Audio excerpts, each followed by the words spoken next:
થરાદમાં યોજાયેલા કોંગ્રેસના સહેમેલન કાર્યક્રમમાં સાંસદ ગેનીબેન ઠાકોરના સરકાર પર શાબ્દિક પ્રહાર।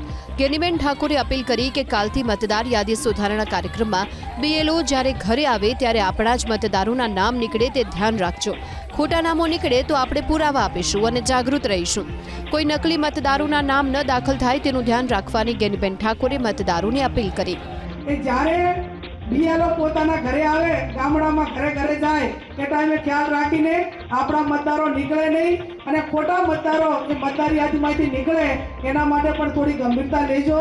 એનું કારણ કે આ એક મહિનો એના માટે કરીને સ્પેશિયલ મતદાર યાદી સુધારણા એટલે કે આખું જે ફિઝિકલ રીતે એ પોતે વોટર છે ને ડુપ્લિકેટ કેટલા છે અને બહાર માઇગ્રેશન કરેલું હોય અથવા બીજા શહેરોની અંદર નામ દાખલ કરેલા હોય અને એકનો એક વ્યક્તિનું 2 કે 3 ઠેકાણે નામ હોય તો એનું પણ કઈ રીતે સોર્ટ આઉટ થાય એના માટે આપણે પુરાવા આપશું અને આપણે જાગૃત રહેશું તો 100% એની અંદર આપણે સારું એવું કામ કરી કહેશું ને એમને ખોટા નામો કાઢી કહેશું। એટલું જ નહીં, ગેનીબેને તો એવો પણ આરોપ લગાવ્યો કે કોંગ્રેસની સરકાર વખતે કપાસના ભાવ 1400 હતા તે 11 વર્ષ બાદ પણ એમના એમ છે।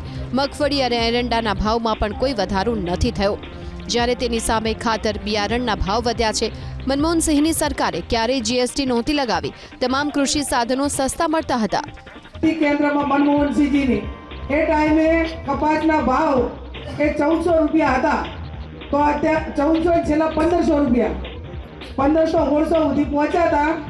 એને આ 12 વર્ષ થયા, 11 વર્ષ તો એમને આવ્યા ને થયા એટલે 11 વર્ષ થયા તેમને ડબલ કરવાના। આમ તો 5 વર્ષે ડબલ હોય, આપણે બેંકમાં કોઈ ડિપોઝિટ મૂકીએ તો 5 વર્ષે ડબલ થાય તો 1500 ને 3000 રૂપિયા થાય કે ના થાય કપાસના?